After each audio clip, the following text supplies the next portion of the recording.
Today, we are discussing the three main reasons why we are down 80% of the player base in less than half a year. Reason 1. The near pointless endgame grind. If you take a look at all the things you need to do to get to the endgame stages of Arc Raiders, you have a majorly fun game with decent quests and goals to keep your blood pumping. But once people have upgraded all their benches, finished all the side quests, and gotten all the blueprints, your game starts to feel stagnated. Any player who has gotten to this point probably has felt this way at least once, not knowing what they should do next. There isn't really an endgame goal besides the expedition, which I've already talked about in another video. But even after you finished all the requirements for the expedition, what are you meant to do while you wait? Every time you do an expedition, the requirements feel easier and easier to get as you get used to the spawn locations of everything. Then what? Well, some players try to get tons and tons of maxed out high tier weapons, while others try PvP on Salamantes, while even more fight big arc enemies. But these people don't really have a goal set up by the game. They have to set their own goal because there's nothing left for them to do. It's like how with some open world games, once you're done with everything, you're either waiting for the next minor update or quitting the game because you feel like you're just messing around.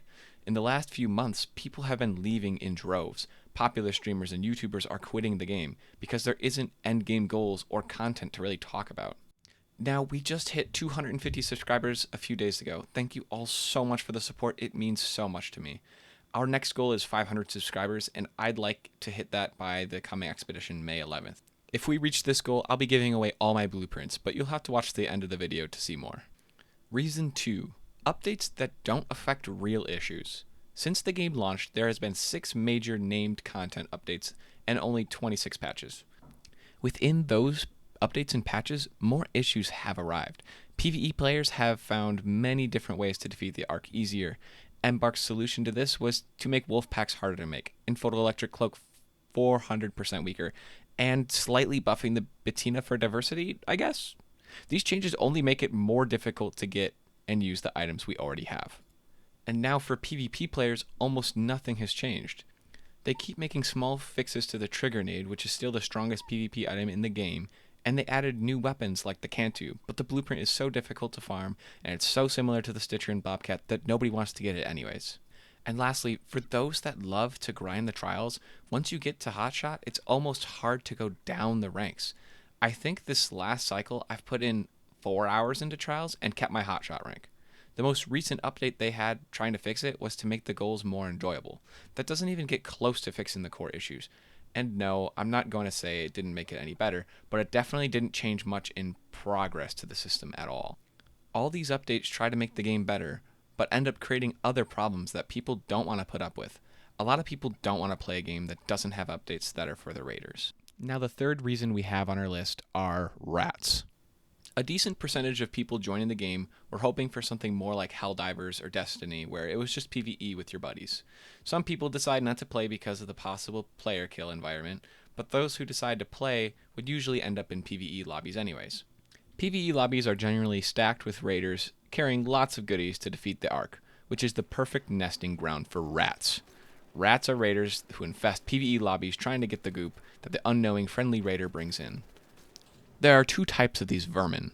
The first type will be hiding in dark locations, bushes, and other sneaky places typically near the extract. Usually, they play on matriarch and queen map conditions to get some extra juicy loot.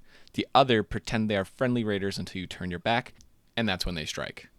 These rats have been infesting lobbies pretty much since day one. For the people that only want to fight Arc, it's incredibly frustrating to die to someone they weren't expecting.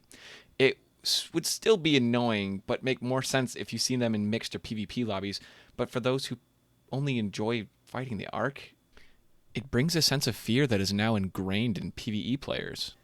These people only wanted to fight Arc, and now they're dying to these scumbags who only want to get a little extra loot because they're too bad at PvP to get it for themselves. This is not a fun experience and will never be a fun experience. These rats pushed our friendly allies out of the game for no reason, just to get loot they might not even use. PvE players don't want to deal with this anymore and are now leaving the game because of it. They don't want to play a game where people could kill you at any moment, and they just wanted to kill some Arc and be on their way.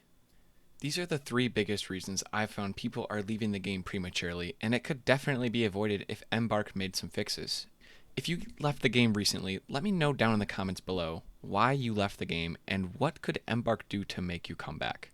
If we hit 500 subs by May 11th expedition, I'll be giving away all my extra blueprints I've been collecting to a lucky subscriber and commenter on this video. As I plan on doing the expedition, I won't be needing any of it, including my tempest and some juicy augments. If you like the video, I'd appreciate if you could drop a like. It really helps the channel like mine get seen by others. Thank you so much for watching, and I'll see you in the next one. See ya.